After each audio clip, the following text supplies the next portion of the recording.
Buenos días amigos del Push de la Mañana, buenos días, espero que hayan podido descansar a aquellos que están recién comenzando su día y trabajando con sus situaciones hogareñas, algunos, ¿verdad? Algunos de los que estamos trabajando desde nuestro hogar y otros que estamos pendientes a nuestros hijos que están estudiando. Estamos hoy con un poquito más de información sobre todo lo que nos ha estado afectando en estos pasados días. Lo vamos a discutir. Tenemos amplia información que compartir. Magali Carrión, buenos días. Buenos días, Patrick Cirón, Yelitza, buenos días. Los Avengers Roots, gracias por su sintonía siempre a El Push de la Mañana. José Colón Serrano, Pito Peligro, Eddie Calderón, buenos días y bendiciones a ti también. Yadira Díaz,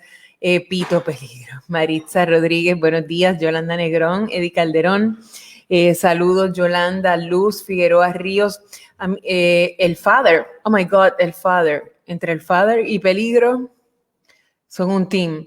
María Gómez, buen día amiga desde Fajardo, buenos días. Miguel González, Elvia Ramírez, gracias por estar aquí con nosotros. Estoy al aire, te invito. Denme un segundo porque hoy tenemos un invitado. Hay muchas cosas que queremos compartir con ustedes, pero hay algo que es sumamente importante para mí y es que vamos a hablar en un momento de la situación de los policías, asesinados. Ahí está. De los policías asesinados y a la vez vamos a hablar de la situación en Estados Unidos. Licenciado, le envié la invitación.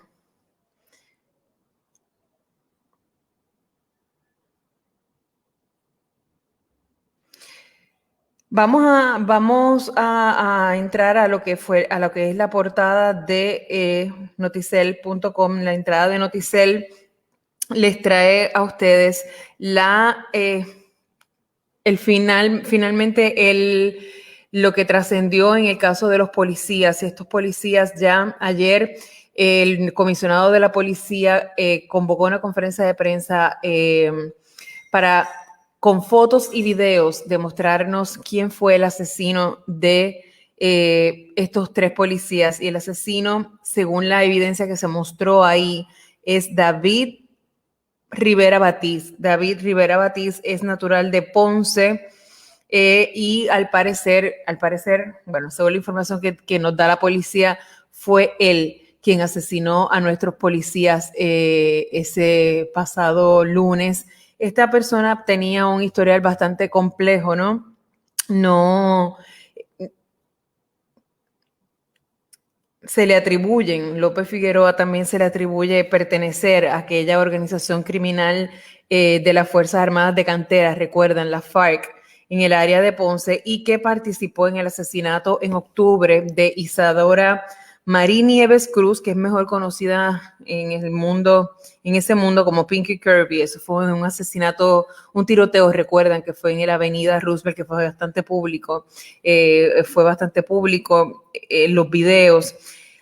Aparentemente él fue participante en ese asesinato. Además, la policía, aunque nunca quisieron como abiertamente decir que la persona que se había identificado el día anterior, el muchacho Coto Cruz, el Guasa, nunca ellos quisieron decir que en efecto era, pero tampoco eran muy cautelosos a la hora de hablar de él. Era como que la policía no ha dicho que es él, bueno, pero no lo descartaron tampoco, ¿verdad? Y entonces en el caso de David Rivera Batiz, que fue el cuerpo que se encontró en Santurce Torrey, y fue por el área de un terreno baldío aledaño a la YMCA. Ellos desde el principio dijeron, y lo dijeron aquí en entrevista con nosotros, que mantenía características similares con la persona que había asesinado a los policías. Sin embargo, pues ahí hubo como 2 días medio de información rara con relación a la identidad del individuo. De hecho, ustedes saben que la identidad de los policías tampoco se dio a conocer de inmediato. El tiroteo de la Valdoriotti, Robert, es el de las policías, pero el tiroteo en el que resultó muerta Pinky Kirby, que fue otro caso en el que estuvo involucrado David Rivera Batiz, ese fue la Roosevelt. Hay amplio pietaje de eso, de mil maneras, está documentado. Eso fue por el área esta de los restaurantes, más allá de Plaza Las Américas. Así que fueron varios tiroteos. Dice el comisionado de la policía López Figueroa que definitivamente él es el asesino, que no están buscando a más personas, que la investigación está abierta, pero que ellos están convencidos de que fue una persona. Esta persona, es importante que sepamos que mató a 3 policías y yo quisiera que escuchara los nombres nuevamente, porque lo importante de esta historia sí es quién lo mató, porque los mató. ¿Quién mató al que lo mató? Pues la misma calle, la calle fue quien lo mató. Y esa no es una vida menos importante que la de los policías, ¿verdad? Y de hecho el comisionado de la policía ayer lo dijo, no es para mí que tengo un alto valor por la vida, no es una vida menos importante y se va a investigar de igual manera, pero aquí les voy a repetir los nombres porque nosotros tenemos una tendencia a olvidar y quiero recordárselos. Luis Marrero Díaz, ese es el policía estatal. Luis Marrero Díaz y los policías municipales de Carolina, Luis Salamán Conde y Eliezer Hernández Cartagena. Esos fueron los policías que resultaron muertos en este terrible accidente que ocurrió el lunes. Ya por este joven Rivera Batiz tenía 25 años, tenía un amplio historial criminal con relación al alegado WhatsApp, pues ese WhatsApp cuya ficha empezamos a ver desde el mismo día de los asesinatos. La realidad es que la policía no quiso desde un principio decir bien si en efecto era parte de la investigación. Estaban como bastante resistentes a hacerlo, a decirlo. ¿Y qué pasó? Bueno, esta persona no es que es un santo, es fugitivo federal y también lo están buscando las autoridades locales por asesinato. Amigos, nosotros vamos a volver, vamos a hacer una cosita aquí. Y disculpen, porque ustedes saben que yo soy Cuca Gómez. Y yo lo hago, yo lo uso, yo lo fabrico y yo lo recomiendo, ya ustedes saben. Y estoy aquí preparándome para recibir a nuestro invitado del día. Bueno, esto es más básicamente la información que lo vi como conectarse ahí, como que se cayó. Vamos a ver qué pasó, pero nada, lo esperamos nuevamente, no hay problema. Con esto, amigos, ha concluido realmente no la investigación, porque ellos insisten en que ningún asesinato se cierra del todo la investigación, pero definitivamente aquí la gente que ya estaba pidiendo pena de muerte, que estaba pidiendo que todo el peso de la ley cayera, pues aquí lo que cayó fue el peso de la calle. El peso de la calle que no le quiso permitir a alguien que le quemara el punto, porque se le metió a Llorens Torres, así que ahí fue que le ocuparon de hecho el vehículo y les calentó el lugar. Y ahí se acabó el evento para David Rivera Batiz.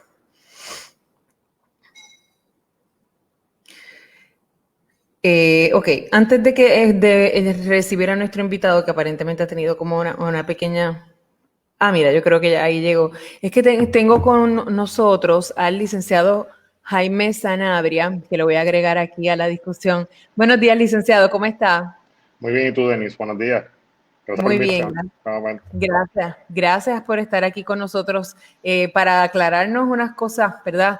que la gente, el alcance de algunas situaciones que han ocurrido en Estados Unidos y que usted como profesor quisiera que me aclarara. Licenciado, ayer la Cámara de Representantes votó a favor del residenciamiento del presidente Trump. Para que eso esté a final, tendría que pasar al Senado de Estados Unidos. ¿Qué pasa ahora? Eso es así. Ahora esto pasó al Senado de Estados Unidos. Ya el senador Mitch McConnell, adelantó que él no cree posible que vaya a haber un juicio político, que es lo que pasa ahora. Contestando tu pregunta directamente, lo que sucede es que en el Senado se celebra un juicio donde tanto el presidente como las demás partes tienen la oportunidad de pasar pruebas, de argumentar, de refutar. Eso demora ciertamente más de un día.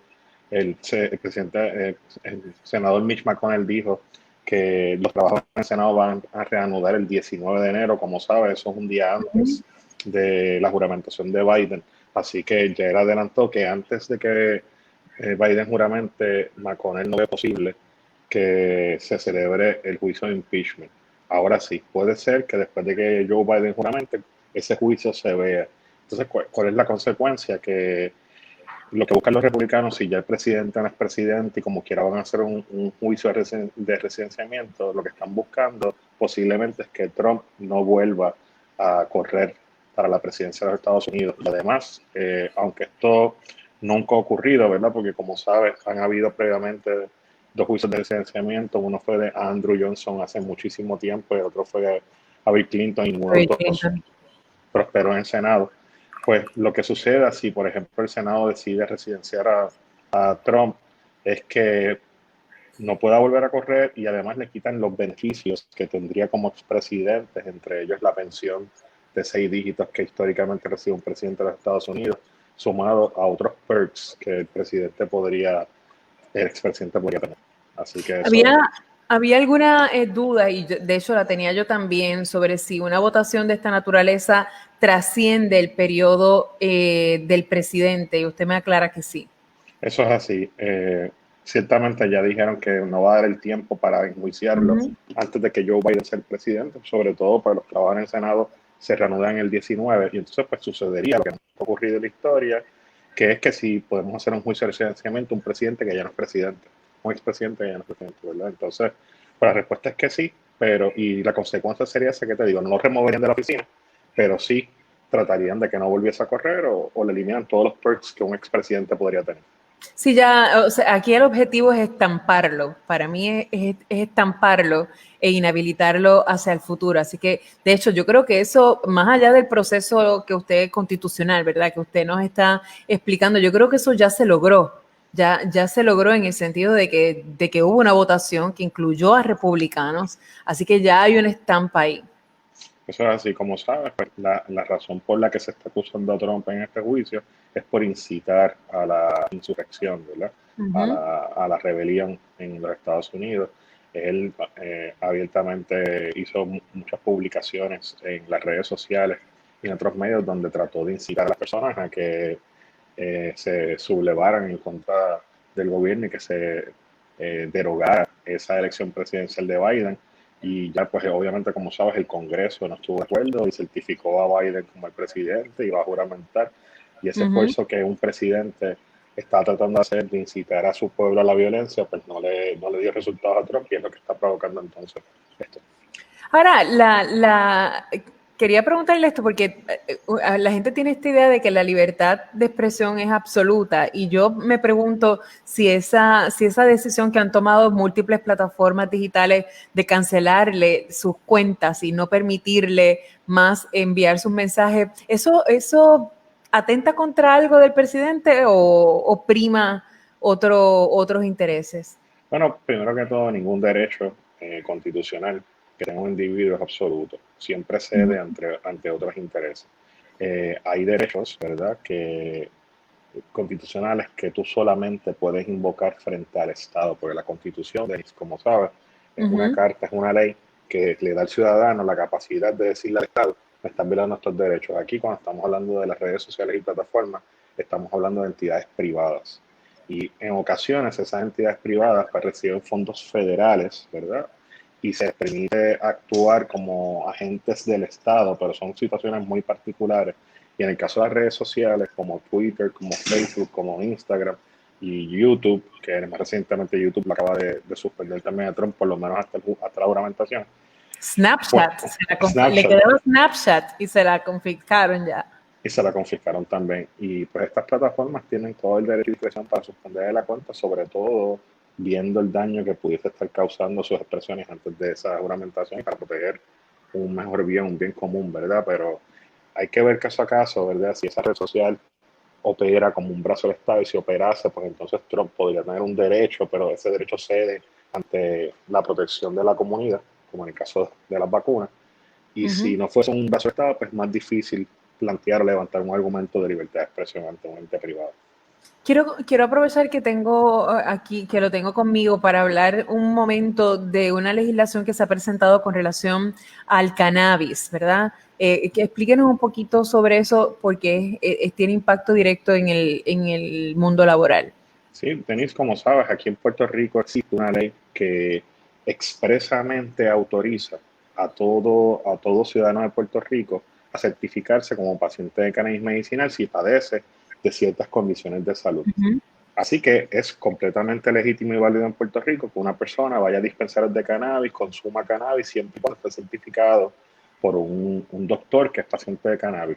Ahora, esa persona no necesariamente tiene unas protecciones en el ámbito laboral y por inadvertencia o por mala asesoría o por ignorancia, muchos patronos, desde que la ley que autoriza certificación como cannabis existe. Muchos patronos piensan que por ser el cannabis ¿verdad? Un derivado de la marihuana y la marihuana ser una droga ilegal, ellos podrían tomar cualquier tipo de acción laboral contra esos empleados que son pacientes de cannabis, en el sentido de que dicen, pues si el cannabis es ilegal, yo no puedo tener empleados que consumen sustancias ilegales y por ende los puedo despedir. Y entonces pues nos hemos encontrado al día de hoy que existen muchos trabajadores y trabajadoras que los patronos los despiden o les niegan oportunidades de empleo o los perjudican de una manera u otra en el trabajo por ser simplemente paciente de cannabis. Y no estoy diciendo que es que los penalizan porque el trabajador o la trabajadora en horas laborables está bajo los efectos del cannabis, que eso nunca se puede. O sea, ningún paciente de cannabis tiene un derecho en el trabajo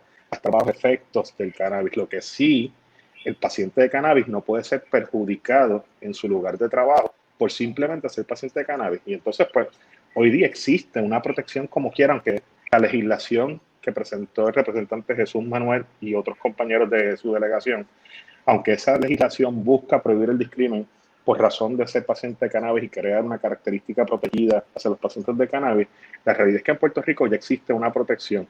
Lo que pasa es que no se ha dicho por los tribunales, no está en necesariamente en una ley expresamente así reconocido, y este proyecto pues lo que hace es tratar de traer al ruedo de legitimar y a educar y decir a la gente que mira, aquí esta gente debe ser protegida. Ahora mismo, por ejemplo, Denis, ninguna persona puede ser despedida de su puesto de trabajo por ser paciente de cannabis medicinal, porque si lo hace, estaríamos violando el derecho constitucional de esa persona a escoger el tratamiento médico que desea seguir.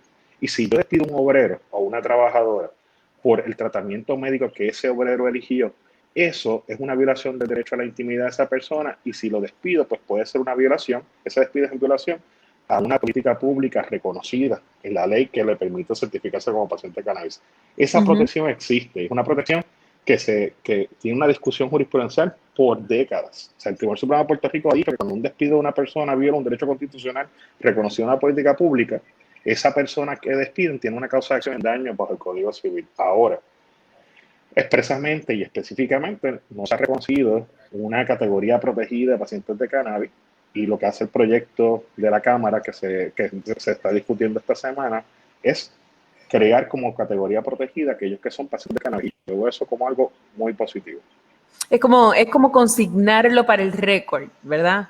Eso es así. Establecerlo definitivamente, porque la realidad es que si la gente tiene un tratamiento, y me pongo yo a pensar, o sea, si es por ejemplo, porque tiene un trastorno de ansiedad, pues la gente elige o meterse una Xanax o ser paciente de cannabis, y a las que tienen Xanax no les dan ninguna, a los que toman Xanax no les dan ninguna sanción, ni prejuicio, ni discrimen, todo lo contrario, se ve cool. Ese es tremendo ejemplo, y por eso la exhortación a los patronos que traten el cannabis como si fuese, por ejemplo, la Xanax o cualquier otro medicamento que el empleado esté consumiendo. Pero lo que es cierto y lo que debe estar claro para todo patrón y para todo empleado en Puerto Rico es que yo no puedo despedir a una persona por simplemente ser paciente de cannabis. Mucho menos puedo tomar acciones de empleo adversa, o sea, amonestarlo, suspenderlo, no darle un aumento de salario, prohibirle oportunidades de empleo por ser paciente de cannabis medicinal, porque esa persona está haciendo algo que está autorizada a hacer por ley, que es parte de la política pública de la ley, meterse con eso, meterse con su derecho a ver cómo se trata medicamento. Excepto que quizás su consumo sea muy evidente, ¿verdad? Y que afecte su trabajo. Yo creo que en ese caso el patrono sí tendría derecho. De hecho, el proyecto tiene unas cláusulas donde dice, mira, esto no es una carta en blanco para que el patrono no pueda disciplinar al empleado si durante horas laborables ese empleado está bajo los efectos de la sustancia. Eso nunca un empleado lo puede hacer. Un empleado no puede, al igual que no puede estar bajo los efectos del alcohol mientras está trabajando, tampoco puede estar bajo los efectos de una droga, y mucho menos una droga como el cannabis, que puede afectar los reflejos de la persona, puede hacerlo menos productivo, entre otras cosas. Así que lo que se hace es que se le da una instrucción a los empleados de que, mira, sí, tú eres paciente, lo respeto, necesito saber la dosis porque necesito saber cómo tu consumo de cannabis afecta el desempeño tuyo en el trabajo y la seguridad de otras personas. El patrón puede tomar las medidas para asegurarse que ese consumo no sea de tal nivel que afecte el desempeño de la persona o ponga en seguridad la vida de los otros. Pero lo que el patrón no puede hacer es decirle del todo, no puedes consumir cannabis, y que eso es ilegal y te puedo perjudicar por ello. Y por ejemplo, cuando te hacen las pruebas de droga en el lugar de empleo, usted sabe, no todos los pacientes de cannabis medicinal se refleja eso en esa prueba de droga, porque depende de la cantidad y de la sustancia específica, ¿verdad? Pero cuando dan positivo a eso, ¿qué pasa? Pues mira, aquí también aquí no se ha aclarado, aunque para mí lo es, para mí es claro, pero existe, por ejemplo, en el sector privado, una ley que se conoce como la Ley 59 de 1997, y esa es la ley que habla de las pruebas de droga en el contexto del sector privado. Esa ley define sustancia controlada como cualquier sustancia clasificada tipo 1, tipo 2 por la Ley de Sustancias Controladas Federal, excepto y exceptúa aquellas sustancias que son prescritas por un médico. El cannabis no se puede prescribir por un médico, se recomienda, o aquellas sustancias autorizadas por ley. El cannabis medicinal es una sustancia autorizada por ley. ¿Qué significa eso, Denis? Que queda excluido de la definición de sustancia controlada. ¿Y cuál es la consecuencia inmediata de eso? Que al quedar excluida de la definición, pues tú no puedes aplicar el procedimiento que la ley establece para cuando alguien da un positivo. O sea, tú no tienes que enviar a un paciente que da positivo a cannabis y que te muestra la tarjeta que está certificado como paciente de cannabis medicinal a rehabilitación, porque no hace sentido. Tienes una ley en el Estado Libre Asociado que está diciendo que se puede certificar, y otra que condena o penaliza los positivos en drogas. Pero tú tienes que armonizar ambas leyes. Los pacientes de cannabis medicinal no les aplica la ley 59 porque están excluidos de la definición de sustancia controlada, y por ende a un paciente de cannabis medicinal tú no lo mandas a rehabilitación, mucho menos en el segundo positivo lo despides, porque si no sería un contrasentido e iría en contra de la política pública de la que es permitir que esas personas sean pacientes. Así que no aplicaría. Gracias, licenciado, por aclararnos, por darnos luz No. en ambos temas. Siempre es un placer hablar con usted. Gracias a ti por la invitación, Denise. Nos vemos. Gracias. Bueno, Amigos, este ha sido el profesor Jaime Sanabria, profesor de Derecho Laboral en la Universidad de Puerto Rico y además es socio fundador del bufete ESIJA SBGB aquí en San Juan. Gracias, de verdad, es súper interesante siempre hablar con el profesor. Amigos, me están ustedes preguntando, veo ahí una discusión entre los foristas sobre el cannabis. Bueno, la realidad es que el cannabis es legal, así que, ¿verdad? Yo creo que son buenas protecciones. Si el Estado Libre Asociado como política pública ha establecido que el cannabis medicinal es algo legal, pues entonces deberían haber unas protecciones a esos empleados que ante un posible positivo o incluso un discrimen en el reclutamiento. He conocido personas que me han dicho que han ocultado que son pacientes de cannabis medicinal por temor a que no los recluten. Entonces, este proyecto realmente lo que busca es básicamente eso, hacer una clase protegida en ese sentido. Obviamente el que abusa, que siempre lo hay, pues hay otras maneras de sacarlo, ¿verdad? Hay gente que no usan cannabis, pero se meten 3 Percocet y yo creo que es peor. Así que nada, lo importante es que esto aplica para cuando las cosas se hacen bien, ¿verdad? Esta es la intención de esta legislación. Y ya, como les explicó el licenciado Jaime Sanabria, en el caso de lo que estábamos discutiendo del presidente Trump, el procedimiento contra él puede continuar a pesar de que concluya su mandato, que como ustedes saben, concluye el 20 de enero, cuando toma posesión el presidente Joe Biden. Amigos, quiero hablarles un poco hoy sobre, como siempre, les hablo temprano sobre los números del COVID. Los vi esta mañana y no me gustaron. ¿Ok? No me gustaron ni un poquito. Así que les voy a explicar cómo va la cosa. Hoy, el Departamento de Salud nos informa que hay 21 muertes adicionales. 21 muertes adicionales reportadas hoy por la fecha de defunción, ¿verdad? Y les voy a explicar esto porque no fue que todos fallecieron ayer. Los totales de muertes confirmadas y probables fueron ajustados. Se incluyeron algunos que venían de otras fechas y que no se habían agregado al informe del Departamento de Salud. Estas muertes confirmadas son muertes de personas con una o más pruebas moleculares positivas. Tenemos, según esta información que nos provee hoy, yo sigo insistiendo en que esta información, que del modo que lo está proveyendo ahora el Departamento de Salud, me confunde un poco, pero es el modo de ellos informarlo. Así que nada, ellos están informando hoy 108 casos confirmados adicionales, 78 casos probables adicionales y 177 casos sospechosos adicionales. Tienen unas 21 muertes adicionales para un total de 1,679 fallecidos desde que comenzó la pandemia. El total de casos sospechosos en Puerto Rico, y significa que, ¿verdad?, que son una o más pruebas moleculares, es de 60,303. 60,303, y le voy a decir las áreas donde han fallecido estas 21 personas que nos informa hoy el Departamento de Salud. En el área metro, todas estas que les voy a mencionar ahora es en el área metro, que son donde más se reportaron en el día de hoy. Es una mujer de 66 años, una mujer de 69 años, un hombre de 85 años, una mujer de 93, un hombre de 75, un hombre de 39 y un hombre de 71. En el área de Bayamón, un hombre de 71, una mujer de 81, un hombre de 72, una mujer de 97 años, una mujer de 59 años y un hombre de 84 años. En el área de Caguas murió un hombre de 93 años. En el área de Aguadilla murió un hombre de 76 años y en el área de Fajardo murió un hombre de 84 años. Hoy hay prevalencia de muertes de hombres. Alina de Lourdes Luciano, qué belleza verte aquí. Gracias por acompañarnos en el push de la mañana. Gracias por sintonizar. Qué alegría saber que estás aquí, la compañera fotoperiodista de Claridad.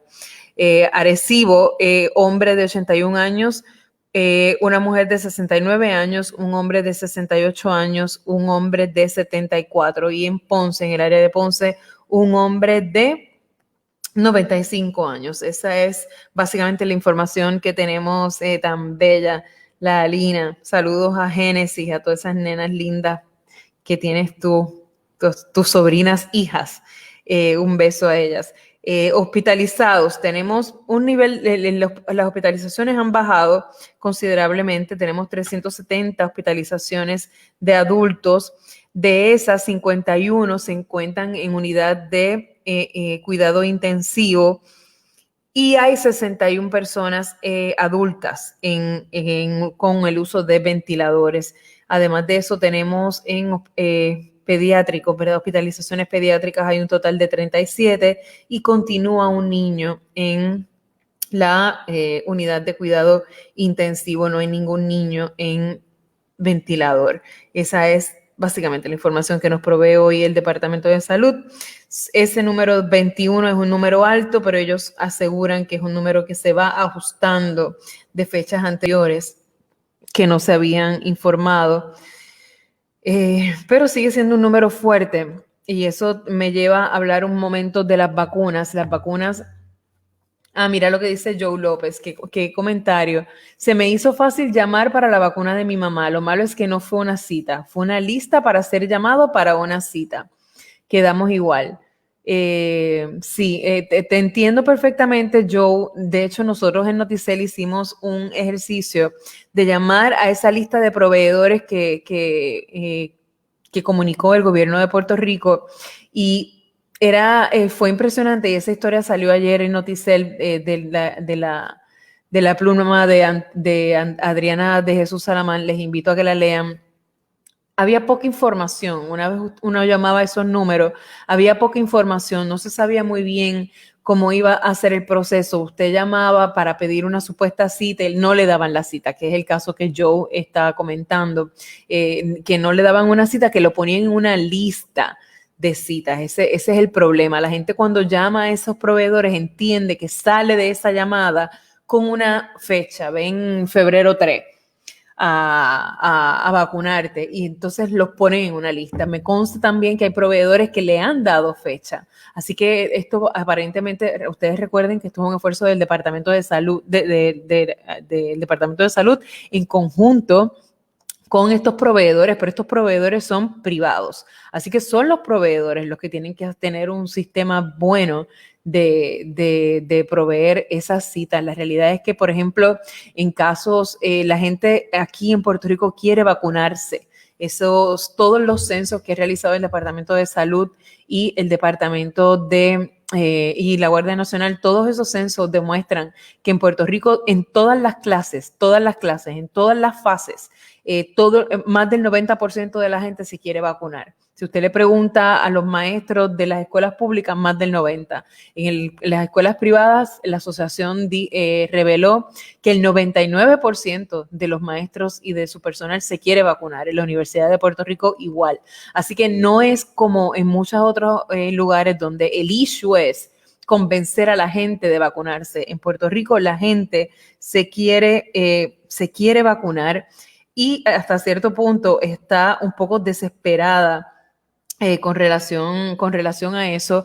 Y ayer el general Reyes, José Reyes, en un evento que sostuvo en Vieques, que de hecho Noticel les llevó a ustedes en vivo desde la Isla Nena con Sofía Rico y Juan Costa, desde allí él dijo que necesitamos más vacunas, porque aquí definitivamente el caso no es uno de convencer a la gente de vacunarse, necesitamos más vacunas.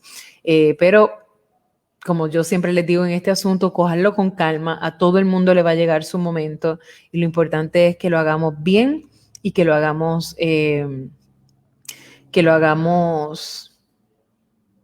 como corresponde. La primera dosis, la segunda dosis. Ahí yo he visto noticias en varias partes del mundo en que ya la gente está como tan desesperada por coger la vacuna que están soltándolas todas y es como que pues quédate con la primera dosis. No, para lograr el efecto hay que tener esa segunda dosis a menos que te dispensen la de Johnson & Johnson cuando llegue, que es un solo shot, que eso sería un éxito, pero hay que tener paciencia, cójalo con calma, mi gente, que va a llegar. Entonces, en una información acabada de recibir, para todos ustedes que siempre están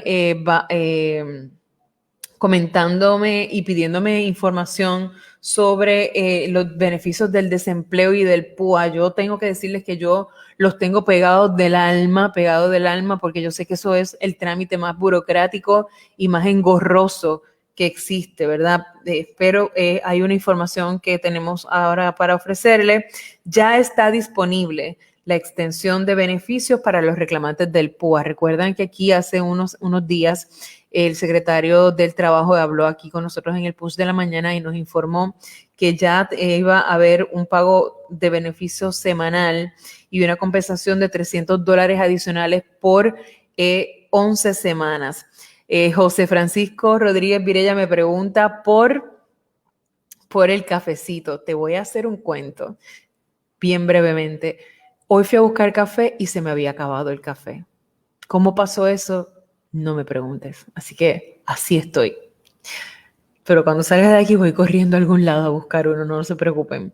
Amigos, ok, les explico.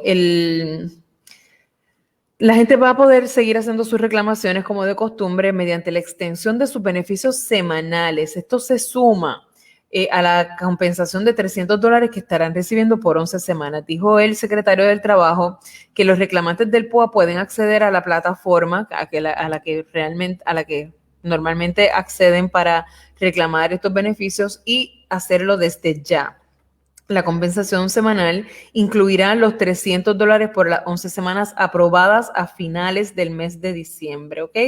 Esto, según él, traerá un alivio económico para todos los trabajadores. La primera semana de beneficios adicionales que podrían reclamar, escuchen bien, porque después me escriben y yo no tengo ningún problema en contestarles, pero aquí está el detalle. La primera semana de beneficios adicionales que podrían reclamar es la del 2 de enero, de la del 2 de enero, y la última semana de extensión de esta compensación será el 13 de marzo, 2 de enero del 2021 hasta el 13 de marzo del 2021. En el caso de que el reclamante aún tenga beneficios disponibles, puede continuar, oigan bien, puede continuar reclamando hasta la semana que termina el 10 de abril, ¿ok? Así que esa es la información que tenemos. Por otro lado, también el secretario señaló que se añadió un grupo de reclamantes que han realizado el trámite y mantienen registrado su depósito directo. Los que tienen depósito directo verán reflejado en sus cuentas bancarias el pago que asciende hasta el momento a unos 10 millones. Y la buena noticia es que ese dinero debe haberles llegado entre ayer y hoy.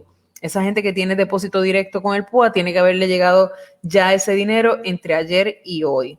En el caso de los reclamantes que reciben la compensación por seguro por desempleo, él dice que los trabajos van a todo vapor, pero que ese sistema a todo vapor es el vapor de 1988, que es de cuando es su sistema totalmente viejo, obsoleto, arcaico, en un momento en que la tecnología vuela. El sistema del Departamento del Trabajo es de 1988, así que están trabajando con actualizar el sistema del departamento, pero mientras tanto, por lo menos están aprobados y ya tienen la manera de solicitarlos, ¿ok?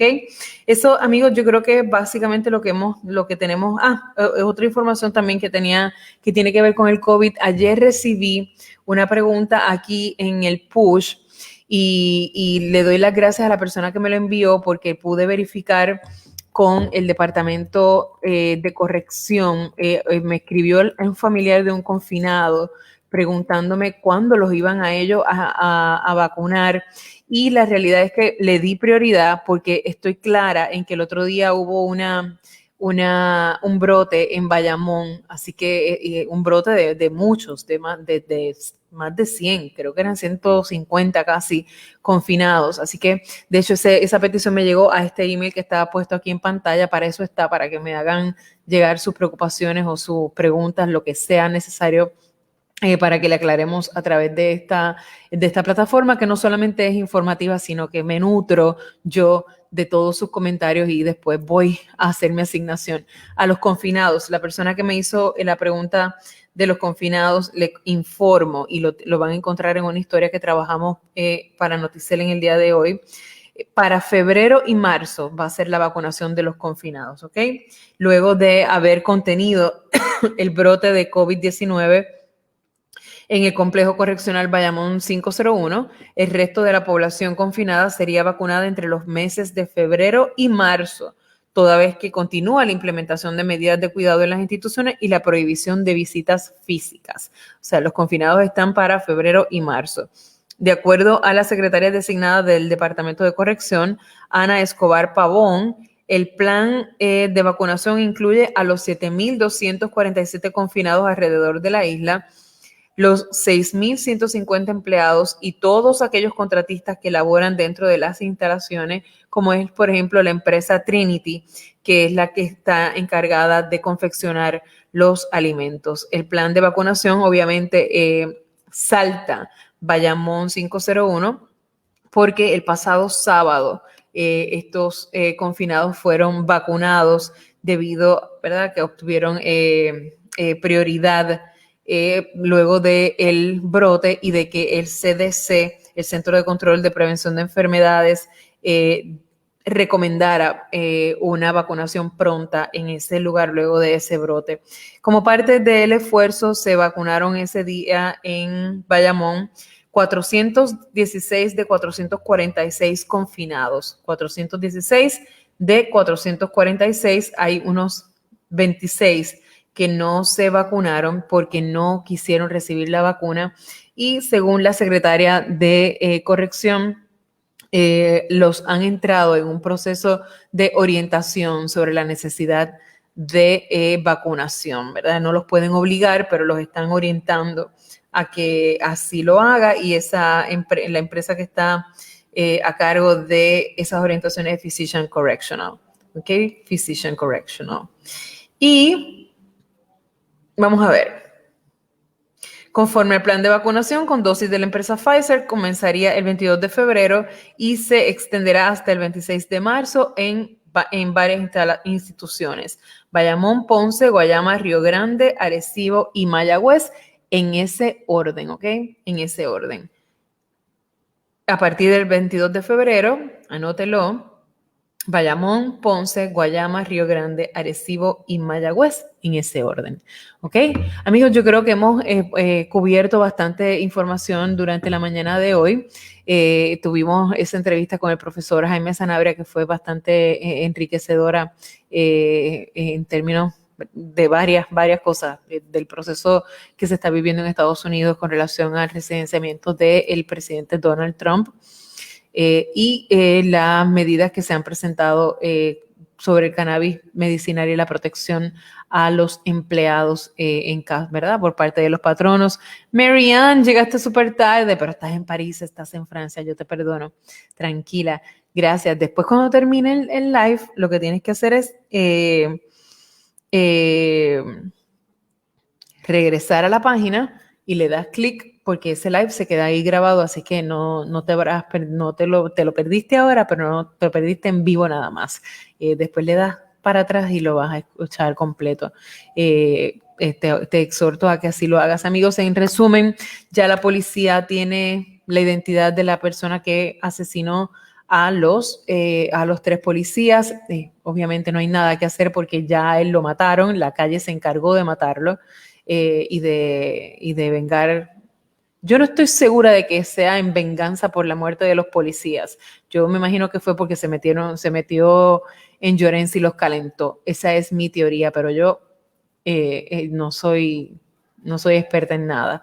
Así que eso por un lado. En los casos de COVID ya tenemos hoy, en el día de hoy, 21 nuevas muertes reportadas. No bajen la guardia. No importa que se hayan vacunado, no bajen la guardia. Hoy está, es verdad, como dice Elvia, es un día lluvioso. Está lluvioso, bastante. O sea, aquí está medio flojito. De hecho, yo me iba a hacer ejercicios y voy a tener que buscar un método alterno. ¿Qué más? Y eso es todo, amigos. Eso es todo. Yo creo que ya hemos discutido suficiente. Mañana nos vemos en una edición más del Push de la Mañana. Si el Dios me lo permite, me da salud para estar aquí con ustedes. Estamos pendientes durante todo el día. Hoy, recuerden, hay sesión de Cámara y Senado. Estaremos en vivo desde ambos cuerpos. Joe López está ahí comentando sobre el uso del dinero de los incentivos, pero la gente le llegan los chavitos para lo que ellos quieran. Hasta ahí llegó el gobierno. No puede decirles para qué usarlo. Aparte, el dinero es un incentivo también para activar la economía. Así que si usted decide que en vez de comérselo se va a comprar un TV de 78 pulgadas, pues ya activó la economía y el gobierno cumplió con su función. ¿Ok? Bueno, amigos, cuídense mucho. Dios me los bendiga. Los $600, Alexa, los $600, acuérdate que fueron aprobados, pero el gobierno de Puerto Rico presentó un plan al Tesoro para el desembolso. Te voy a dar seguimiento, voy hoy a verificar con el Departamento de Hacienda. Me encanta que me hagan esas preguntas porque me nutren las asignaciones del día, y mañana, con el favor de Dios, te voy a tener esa información de cuándo deberían empezar a comenzar a llegar los $600 de Trump, que aparentemente ese es su último legado antes de su residenciamiento o por lo menos de la votación en que decidieron que ocurriría. Quédense tranquilos, que tengan un día en paz, que tengan un día productivo, y con el favor de Dios, mañana estaremos aquí una vez más a las 7 de la mañana en el Push de la Mañana. Gracias por su sintonía, sumamente agradecida siempre de que estén esta mañana conmigo. Nos vemos mañana.